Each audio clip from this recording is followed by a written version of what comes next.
सिद्धेभ्यः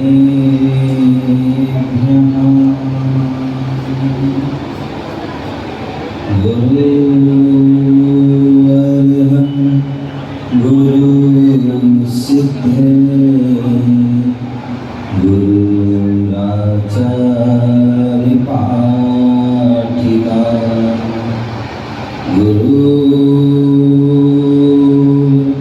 परं साधु तस्मै श्री गुरुवे नमः। तस्मै श्री गुरुवे नमः। तस्मै श्री गुरुवे नमः।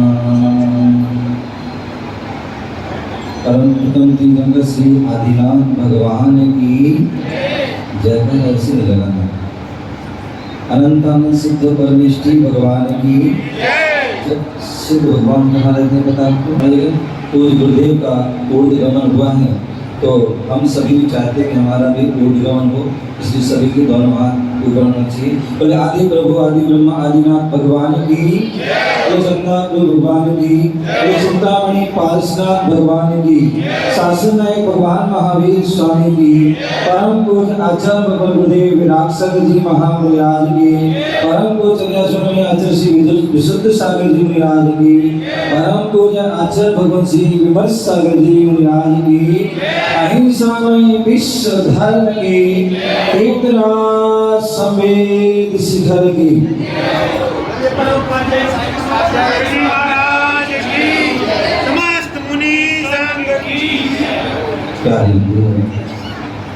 आज हम सभी भारत की राजधानी दिल्ली और दिल्ली में उत्तरी दिल्ली सेक्टर 12 मंदिर की शिलान्यास और विनयांजलि के कार्यक्रम में बैठे हुए हैं। आचार्य विनोद सागर जी महाराज का जो है सानंद दर्शन का प्राप्त हुआ है और मुझे भी वह सौभाग्य मिला कि यहाँ पर जो है उपस्थित होने का, दर्शन करने का और इस सभा में उपस्थित होने का। परम पूज्य गुरुदेव के बारे में कहते हैं जितना भी कहा जाए उतना ही कम है। उनकी जो व्यक्तित्व जो है व्यक्तित्व ऐसा है कि एक जो है उनके गुणों के ऊपर भी, एक गुण के ऊपर भी मोटी मोटी जो है किताबें जो है लिखी जाती हैं। आपने सुना होगा पूज्य गुरुदेव निष्प्रही पूरी साधना की और अंतिम समय भी कितने निष्प्रय होके गए। ऐसे और निष्प्रही जो है संत जिस पर जो है उन्होंने आज जो सुरेश सर हुए जबलपुर में, उन्होंने जो है उन पर पुस्तक लिखी और एक नहीं ऐसी कई पुस्तक। आचार्य श्री विराजमान जितारा से जिनका ग्रस्त अवस्था का जन्म है। जब पूज्य गुरुदेव वहाँ गए तो वहाँ पर जो है कुछ दिन का प्रवास रहा तो जैनेतर जहाँ भी गुरुदेव जाते थे वहाँ जैनेतर सभी लोग जुड़ जाते थे और वहाँ पर एक लोकेश खरे व्यक्ति थे और उन्होंने गुरुदेव के चंद दिनों की वह सानिध्य प्राप्त किया, उनके व्यक्तित्व को देखा तो उनके ऊपर उन्होंने एक बहुत जो है थीसिस उन्होंने उस पर की और उसमें व्यक्तित्व आचार्य जी के नाम से उन्होंने उस पर जो है थीसिस की, PhD की और ऐसे वह पुस्तक महान ऐसे एक नहीं अनेक जो है पुस्तक उनकी जो है उनकी गुणों पर कम पड़ गई।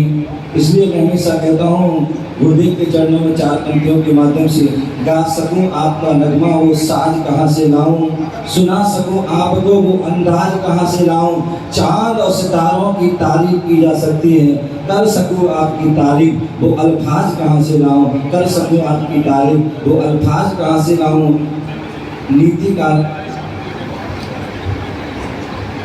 नीति जो है ग्रंथों में लिखते हैं कि पूज्य गुरुदेव कैसे संत कैसे होते हैं। तो उन्होंने कहा शैले शैले न माणिक्यम मौक्तिकम न गजे गजे साधवो नहीं सर्वत्र चंदनम ना बने बने। बोले जो है पर अनेक अनेक पर्वत देखे होंगे, लेकिन हर पर्वत पर जो है माणिक नहीं होता। आपने अनेक अनेक हाथी देखे होंगे, लेकिन हर हाथी के अंदर जो है जो मुक्तामणि नहीं होती है। और साधु तो बहुत देखे होंगे, लेकिन जो है आपने जंगल अनेक जो वन देखे होंगे, लेकिन सभी वनों में चंदन नहीं होता है। उसी प्रकार साधु भी बहुत देखे होंगे, लेकिन पूज्य गुरुदेव जैसा कोई संत जो है हमने जो दुनिया में नहीं देखा होगा। और ये उन्होंने चरितार्थ किया। जो आचार्य समंतभद्र स्वामी ने जो रत्नगढ़ साहब का चार में जो गाथा लिखी, उस गाथा को उन्होंने चरितार्थ किया। उपसर्गे दुर्भिक्षे जर्सी रुदायाम च प्रतिकारा धर्माय तनु विमोचन माहू संलेखना मार्या। और ऐसा जो है केवल अंतिम समय नहीं, पूज्य गुरुदेव ने जो है हर अवस्था में, यदि आचार्य जी क्षुल्लक अवस्था में रहे तो उस समय में उन्होंने जो है पंक्तियों को, इस गाथा को, श्लोक को चरितार्थ किया। उस समय उनको महाबीमारी हो गई, लेकिन उस समय कारंजा में, लेकिन वहाँ अनेक डॉक्टरों ने कह दिया कि इलाज कराना पड़ेगा, लेकिन उन्होंने कहा कि समाधि लेना पसंद है, लेकिन मैं इलाज नहीं कराऊंगा। और भगवान की भक्ति और जाप करने बैठ गए। और उनका जो है जो डॉक्टरों की दवाई से जो है 6 माह में रोग होता, तो उनके 2 माह 1 माह में ही वह स्वस्थ हो गए। उसी प्रकार श्रेयांश की पूज्य गुरुदेव की जो है प्रेरणा से, जो उनकी खोज से वह एक विशाल क्षेत्र बना। वहाँ पर जब पहला चतुर्मास हुआ और पूज्य गुरुदेव का स्वास्थ्य खराब हो गया, वहाँ पर भी बहुत जबरदस्त स्वास्थ्य खराब हो गया। और वहाँ पर भी डॉक्टरों ने कह दिया कि इनको इलाज लेना पड़ेगा। तो जो है संलेखना लेना स्वीकार किया, लेकिन इलाज नहीं करूँगा, ये जो है उन्होंने अपने जीवन में चरितार्थ किया। और आपको पता होगा 2003 जब पूज्य गुरुदेव का जो है भिलाई में चतुर्मास हो रहा था, और वहाँ पर उपसर्ग हुआ। और जब उपसर्ग हुआ तो वहाँ पर भी उन्होंने, जब तक उपसर्ग दूर नहीं हुआ तब तक उन्होंने चारों प्रकार के आहार का त्याग करके वो अपनी साधना में लीन हुए। और ऐसे और महान गुरुदेव का हुआ उपसर्ग जो है दूर हुआ। और अंत में जो है इतनी जो है जीवन में अपनी जो है साधना की, तपस्या की। जब भी उनके पास चले जाइए, लोगों की यही शिकायत होती थी कि वो आचार्य जी ने जब देखो जब बिजी रहते हैं, जब देखो पढ़े लिखते हैं, कभी बात ही नहीं करते हैं। और जब देखो वो अपनी साधना शिष्यों को पढ़ाना लिखाना और वो आगे देना, ये सब उनकी जो है साधना। और कई बार जो रात में, दिन में, रात में नींद कभी भी खुल जाती थी, और कभी वह पढ़ना लिखना था, कुछ भी कहीं से कागज में कुछ में लग गया और लिख लेते। यहाँ तक कि 2018 में गुरुदेव के साथ शिखर जी जाने का जो मौका मिला, रास्ते में ही बिहार करते करते जो हम लोगों की क्लास चल जाती थी, गाथाएं याद करा देते और चिंतन करते करते वो उन्हें सोच लेते थे और बाद में जाके लिख लेते थे। ऐसा उनका उत्तम ज्ञान, उत्तम की साधना। और मुझे याद है लगभग मैं 49 वर्ष का हो गया हूँ, और अब तक जो आज तक की जो है देखा, और जो बड़े बुजुर्गों से, विद्वानों से सुना कि अनेक संत हुए और अनेक संतों ने जो है साधना की। और उस साधना में कहते हैं आचार्य शांति सागर महाराज हुए, जिन्होंने कितने 36 दिन में कितने उनकी जो है साधना चली, और उसमें अंतिम उन्होंने उपदेश दिया और बहुत सुंदर उपदेश, व्यक्ति का उपदेश दिया। उसी प्रकार अनेक अनेक समाधि हुई, और उन समाधि में एक परम पूज्य आचार्य भगवान गुरुदेव की जो है लगी जो है साधना। तो कहते हैं कि साधु जब दीक्षा लेता तभी से समाधि हो जाती है, लेकिन जो 2 दिन में ही उन्होंने जो है पूरा ऐसा व्यक्ति में जो है जीवन में व्यतीत कर दिया, जहाँ अनेक अनेक आचार्यों की समाधि होने पर अनेक तरह के भ्रम जो है फैल जाते हैं, अनेक प्रकार के जो है विवाद पैदा हो जाते हैं। लेकिन पूज्य गुरुदेव में जो है जाने के पूर्व ही जो है अपने जो है कदे गुरु जाते हैं तो शिष्य अनाथ हो जाते हैं, बेसहारा हो जाते हैं। लेकिन पूज्य गुरुदेव ने हम सभी पर ऐसा उपकार किया कि सभी को पहले से ही व्यवस्थित कर दिया।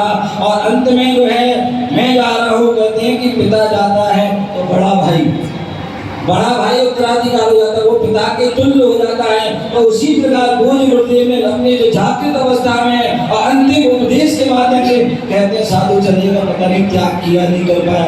उन्होंने चारों प्रकार के आहार का था, सभी से क्षमा याचना की और सभी को अपना आशीर्वाद दिया और सबको अंतिम हो अपना पूरे संघ की व्यवस्था जो है कैसे हो उसमें आचार्य जो है विशुद्ध साधु जी जो संघ के श्रेष्ठ आदि जो है साधु हैं उनके लिए वह अपना पट्ट शिष्य दे गए और वो तो आचार्य दे गए। अच्छी बात, हम सभी शिष्य जो है पहले से ही जो है उनके प्रति समर्पित हैं और पहले से भावना बना रखे हैं कि जब भी कुछ ऐसा कुछ समय आएगा तो हम सबके लिए संभालने वाले हैं, तो आचार्य विशुद्ध सागर जी में संभालेंगे। तो ऐसे में जो आचार्य श्री के चरणों में बारंबार नमोस्तु कि आप तो चले गए हैं और आपकी कमी कोई पूरी नहीं हो सकता है, लेकिन फिर भी आपने जो सौंपा है, जो आपने आज्ञा दी है, उस आज्ञा को हम सभी जो ऐसे सेवा हैं भक्तगण हैं उसी प्राणपण से जो है निभाएंगे, पालन करेंगे। इसी भावना से परम को अपने गुरु के प्रति विनम्र विनयांजलि अर्पित करी।